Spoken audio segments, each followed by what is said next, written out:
ফুলবাড়ি বাঙালি রান্না চ্যানেলে আপনাদের সবাইকে স্বাগত জানিয়ে আজকে আবারও চলে আসলাম।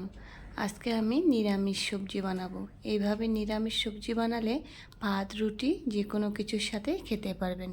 আর এই সবজিটি আমি খুবই অল্প উপকরণ দিয়ে বানাবো। প্রথমে আমি 5 রকমের সবজি ভালো করে ধুয়ে কেটে নিয়েছি। এখানে নিয়েছি মিষ্টি কুমড়ো, বেগুন, কোয়াশ, শোলা কচু আর আলু। এবার একটা কড়াই বসিয়ে কড়াই গরম করে দিয়ে দিলাম তেল। তেলটা গরম হয়ে গেলে দিয়ে দিলাম চিরা কাঁচা লঙ্কা। এবার একটু লঙ্কাগুলোকে নেড়ে চেড়ে নিলাম। এখন আমি এর মধ্যে দিয়ে দিলাম কেটে রাখা শোলা কচু। শোলা কচুগুলোকে আমি একটু ভালো করে ভেজে নেব। শোলা কচু ভাজা হয়ে গেছে, এবার দিয়ে দিলাম আলু। এবার একটু নেড়ে চেড়ে আলুগুলোকেও ভেজে নেব। আলু শোলা কচু ভাজা হয়ে গেছে, এবার দিয়ে দিলাম কেটে রাখা কোয়াশ। কোয়াশের সাথেও আমি সব কিছু ভালো করে ভেজে নেব।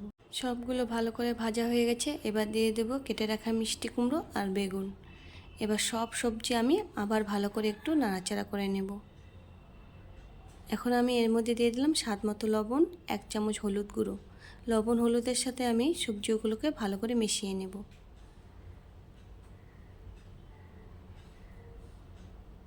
সবজি ভালো করে মেশানো হয়ে গেছে, এবার দিয়ে দিলাম আদা আর জিরে বাটা। আদা জিরে বাটাগুলোকে আমি একটু ভালো করে ভেজে নেব।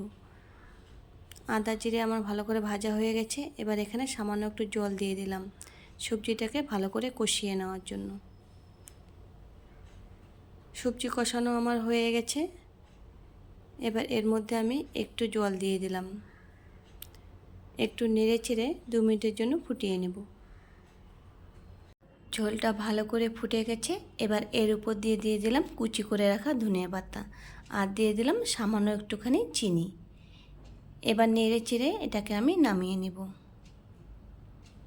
রেডি হয়ে গেল আমার নিরামিষ সবজি। এভাবে নিরামিষ সবজি রান্না করলে যে কেউ খেতে পছন্দ করবে। ভিডিওটা দেখার জন্য ধন্যবাদ।